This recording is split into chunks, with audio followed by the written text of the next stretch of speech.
Hi everyone, very good afternoon and welcome back to Crack Grade B. So we are going to start, we were doing the credit management module, right? And we were doing the MCQs onto it. And today we'll be doing some MCQs on three topics that number one is the deferred payment guarantee, number two is going to be your term loan, and number three is going to be the project finance, right? So certain guidelines regarding that, let us start. So number one, see, this question comes from your bank guarantee. Over here they are asking, identify the bank guarantee which has been described over here. So in this type of bank guarantee, the payment of installments payable by the buyer of capital good on term credit by the supplier. Few points that you have to notice over here, कुछ keywords आपको देखने हैं, payment of installments, buyer of capital goods, right? So over here you are not paying the whole amount in one go. आप एक ही बार में सारा amount pay नहीं कर रहे हैं, you are paying it in installment. So you have been asked which type of guarantee it is going to be.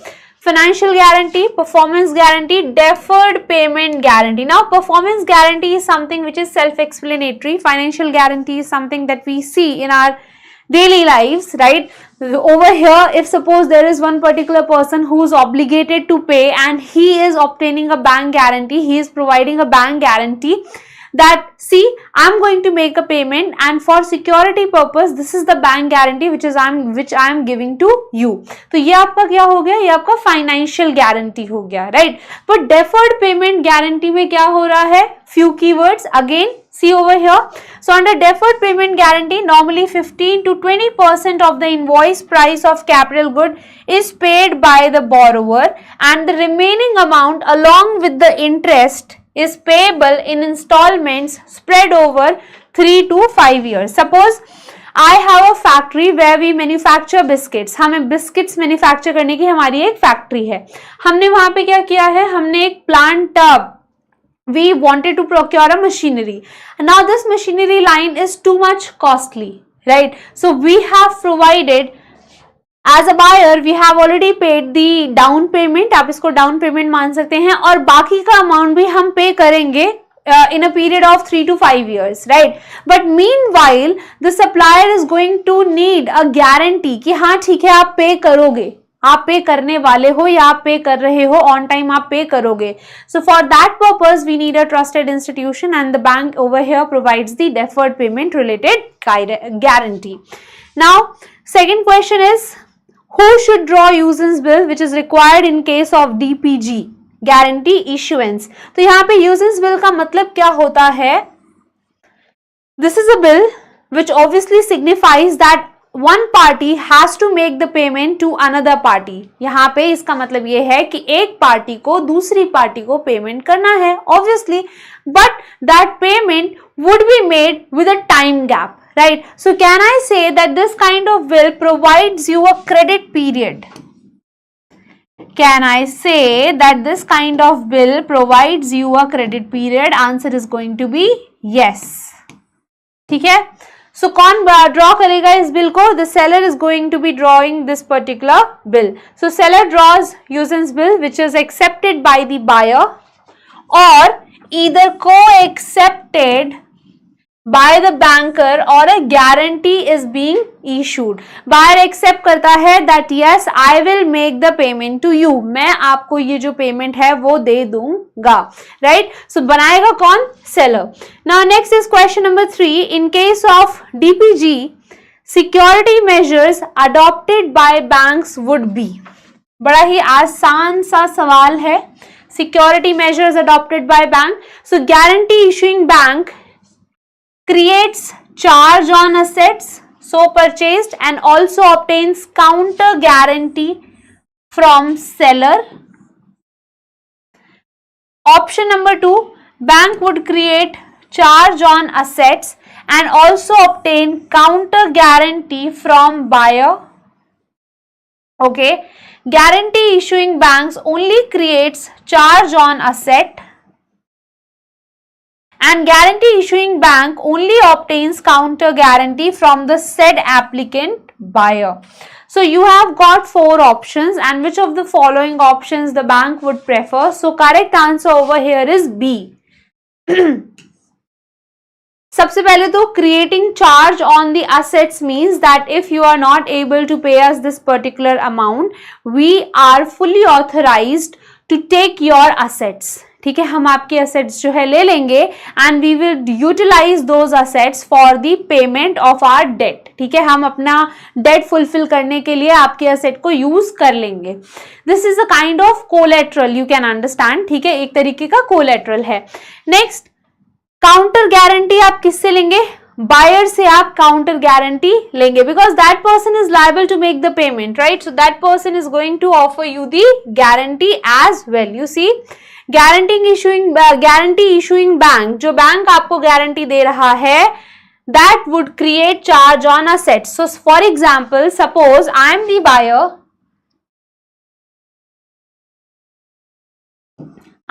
buyer, I have purchased a machinery and here is the seller. Bank is here and bank has guaranteed to the seller कि this particular person will pay all of your amount. ये बंदा जो है आपके पैसे दे देगा. अगर नहीं देता है, in case this person does not pays up, so in that particular case bank is going to fill in the shoes.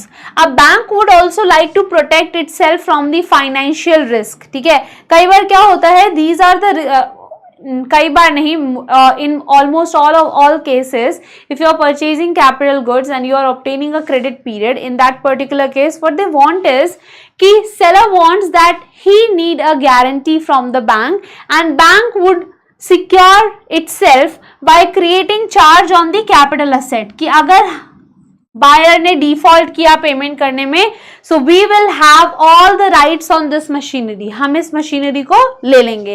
And also bank also obtains guarantee from the buyer, counter guarantee.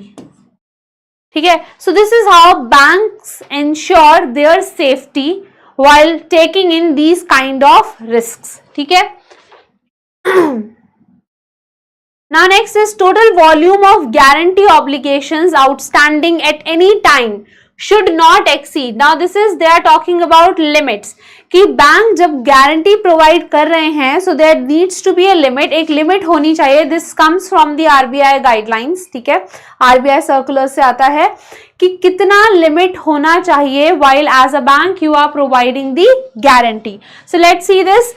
10% of total resources of the bank, which includes paid up capital, reserves and deposits.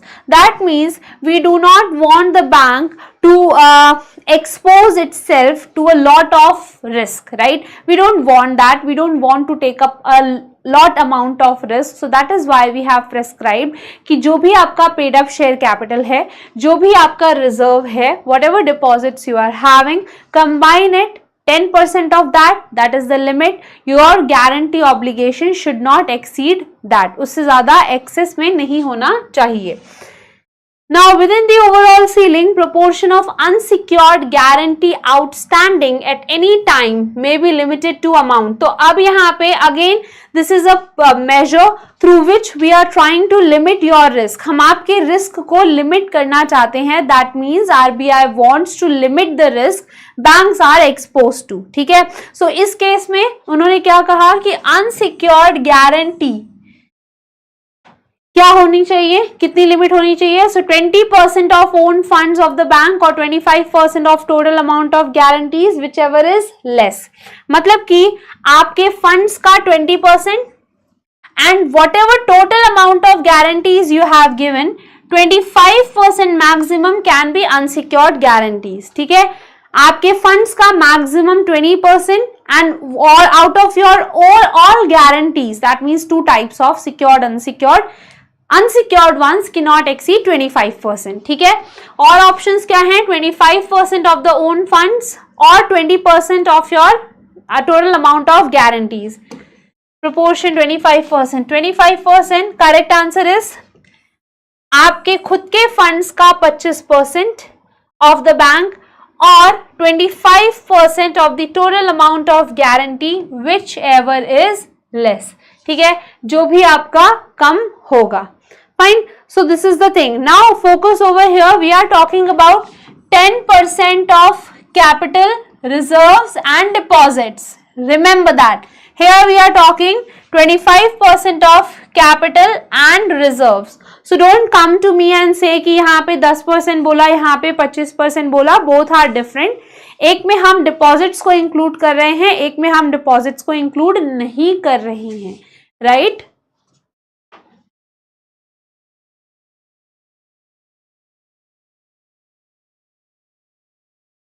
See this. So total volume of guarantee obligations outstanding at any time may not exceed 10% of total owned resources.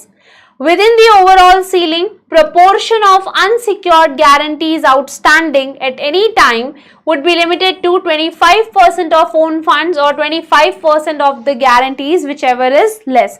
So both the questions have been combined over here and you have the answer of your doubt. Now next is consider the following statement about term loans. So अब हम term loans के बारे में बात करेंगे about the features that the term loan has.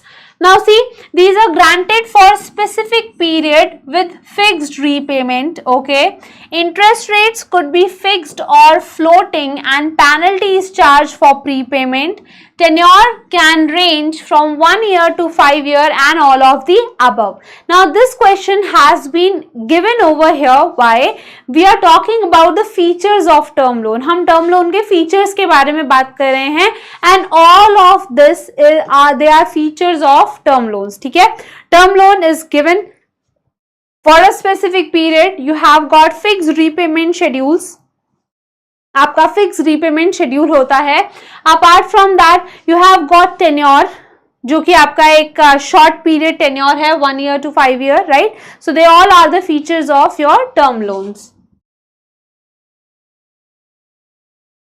Now, if term loan regarding land is under consideration, then a banker should generally consider which of the following aspect. A very generic, common sense based question, pretty easy. Legal search report, location, NOC from statutory body, all of the above. So this question talks about कि अगर आप term loan किसी asset से related दे रहे हैं, then what are the items that you should check into? And usually such kind of questions they have all of the above as the answer. हम सारे options यहाँ पे लेके चलते हैं. For a land related thing, we are going to search that what has been its authenticity, documentation which is required. We are also going to check with authorities. हम authorities के साथ भी check करेंगे and then we are going to grant the term loan onto that.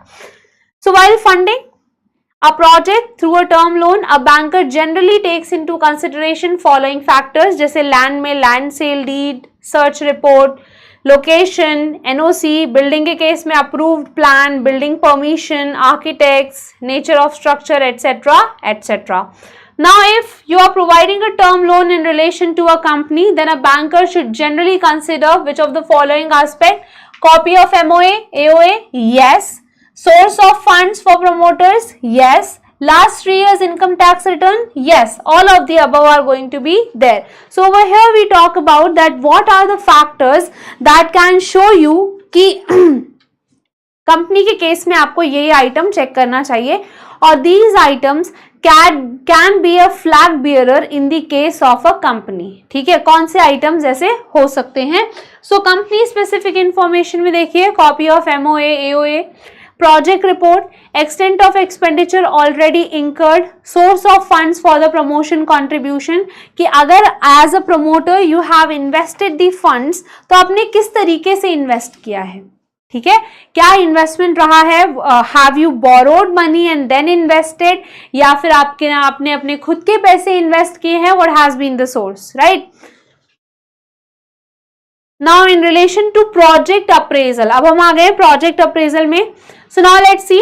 Basically it is demand and supply gap analysis and it involves micro analysis of probabilities of import substitution, past trends, end use, prospects, feasibility through different statistical method.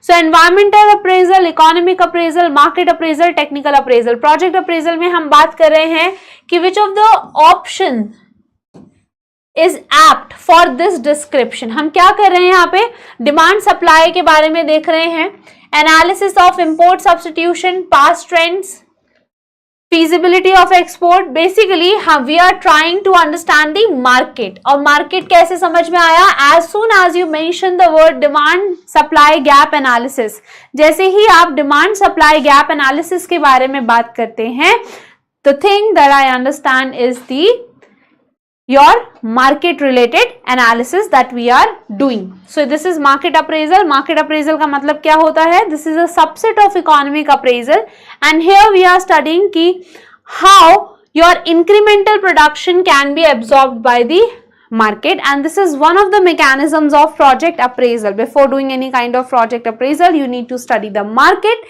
और market को study करने के लिए you also have to see many of the times whenever we go to buy any kind of share, we also see that what are the market dynamics related to this particular company, who all are the peers, ठीक है, कैसे company perform करेगी. So what that all of that comes into market appraisal. ठीक है, सबका सब market appraisal में आता है and this is something we are talking about over here. Next, which of the following could not be a common source of finance in case of project finance? So internal accruals, okay, capital subsidy, subordinated debts, financial guarantees.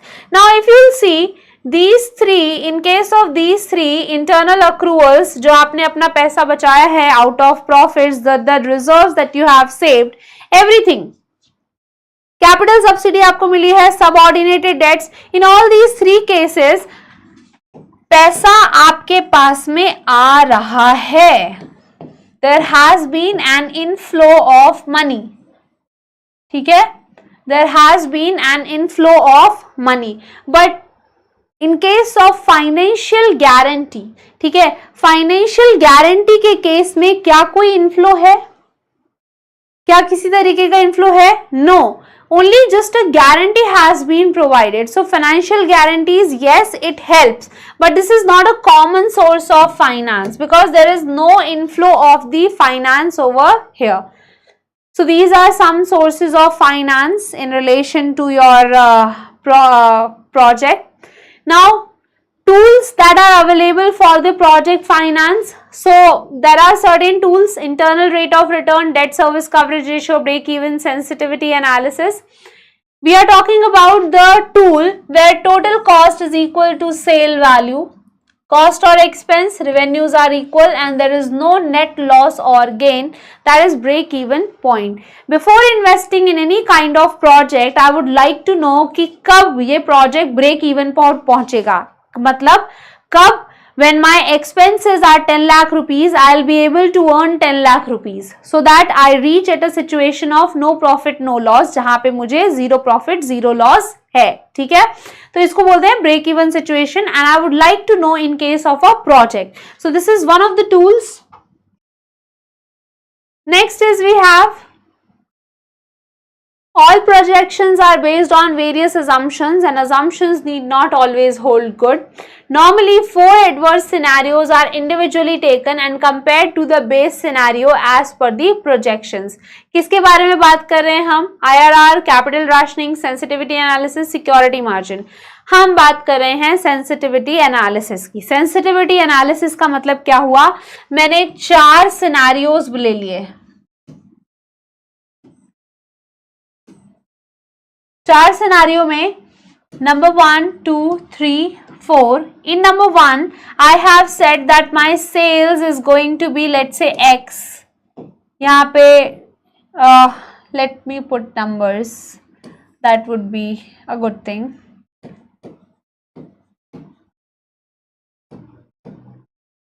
These are my sales figures and this is going to be my working capital. So अगर ये है तो इतना जरूरत होगी, ये है तो इतना, इतना, and itna. Fine. So now you see I have taken two variables. Variable number 1 is sale, variable number 2 is working capital, and I would like to understand कि if there is a change in my sales then what is the impact on my working capital. मैं ये जानना चाहती हूँ कि अगर मेरी sales में कोई चेंज आता है then how sensitive my working capital requirements are. ठीक है, मेरी वर्किंग कैपिटल रिक्वायरमेंट्स में कितना चेंज आएगा and this is the sensitivity analysis. Next is the banks can extend the finance to specialized entity which is a body corporate exclusively set up for taking over and turning around the troubled companies. A company which is trying to reconstruct the troubled companies, right? लेकिन debt equity ratio for such entities should not be more than 3:1. So this is in terms of project finance we are talking about, that yes, banks are allowed to finance a particular entity which has been set up to restructure troubled companies, ऐसी companies those who have failed to cope up with their business, right? And you are providing a finance to such kind to a particular entity. Now you see this, ये है bank, this is the company, and these are troubled companies, right? This company is managing such kind of companies, trying to restructure them, and bank is providing fund to this company. So in this case bank has to ensure कि इस company का debt equity ratio 3:1 से ज़्यादा नहीं होना चाहिए, right? The debt equity ratio of this particular company should not be greater than 3:1 because that is the maximum amount of debt we are going to approve for you. ठीक है, that is going to be the maximum amount of debt we are going to approve for you. Now next question. So in order to ensure that the borrower has substantial stake in the infrastructure company. Now again we are talking about project finance, and in case of project finance अगर हम कह रहे हैं कि borrower का the company or the promoter who wants to take in the project finance, that borrower का मतलब company or the promoter who wants to take up the project finance. We want कि अगर आपने infrastructure company शुरू की है, right? So in that particular case, bank finance should be restricted to 50% of the finance required for acquiring the promoter's stake in the company which is being acquired. ठीक है, so when the bank is providing the money, जब bank अपना पैसा provide कर रहा है किस लिए? For acquiring the promoter's stake, in that particular case just 50% is the limit. Okay, see, I'll explain this. Promoters cannot go like that. Okay, you have started this particular company, you have to own your success and failure. So if there is any particular finance which is being provided by the bank to acquire promoters stake, ठीक है, promoter से उनका stake खरीदने के लिए, so in that case limit is 50%. You cannot go beyond that. जितना भी पैसा लगेगा आप उसमें से 50% दे सकते हैं, उससे ज़्यादा आप नहीं दे सकते हैं. Next is the bank's financing acquisition of equity shares by promoters should be within the regulatory ceiling of 40% of their net worth as on 31st March of the previous year for the aggregate exposure of the bank to the capital market in all forms. Project finance से related. So if bank financing acquisition of equity shares by promoters should be within the regulatory ceiling of 40% of their net worth. तो यहाँ पे आपकी जो limit है वो कितनी कर दी गई है? 40%, and this particular limit is depending on their net worth. ठीक है? This is based on the net worth. And one more thing, all kinds of exposures would be counted. Whether it is fund based, non fund based. Non fund based में आपका क्या आ जाएगा? Like your guarantees. that you provide. ठीक है, so whether you have given the loans, whether you have given the guarantees, all would be counted over here.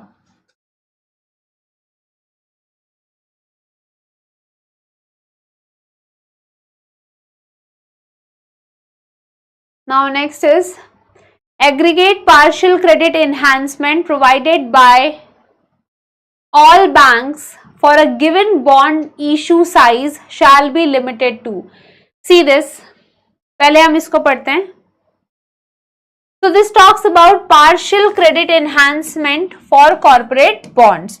So aggregate partial credit enhancement provided by all banks for a given bond issue shall be limited to 50% of your issue size with a limit of 20% for the individual bank, right? अब यहाँ पे हम क्या कह रहे हैं? See, this is a kind of infrastructure financing. This is a infrastructure company, right? That has issued bonds, जिन्होंने bond issue किए हैं, and banks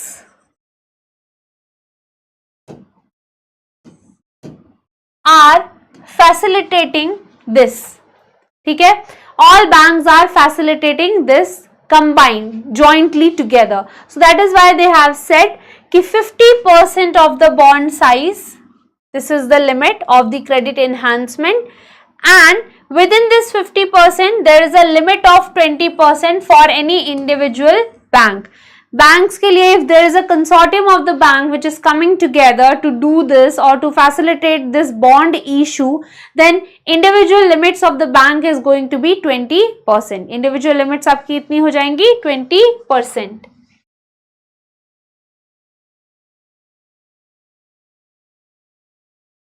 Now next, in project finance under consortium arrangements where the aggregate exposure of the project is up to 1500 crore. आप project finance कर रहे हो और आपका exposure कितना है 1500 crore. That means कितना amount दिया जा रहा है 1500 crore. So no individual lender shall have exposure which is less than 10% of the aggregate exposure. ठीक है, so no individual lender shall have an exposure which is less than 10% of the aggregate exposure. That means कम से कम इतना तो आपको लेना ही चाहिए. This is up to 1500 crores. ठीक है, this is the minimum limit which has been prescribed for the bank. If you are taking an exposure, if you are financing a project that is up to 1500 crores, 10% is something that you have to take in. And for the projects aggregate exposure of lender if more than 1500 crores, then the individual exposure, अगर आपका project financing 1500 crore से ज़्यादा है, then no individual lender shall have exposure which is less than 10%. But for projects where the exposure is more than 1500, individual exposure shall be 5% of 150 crores, whichever is higher.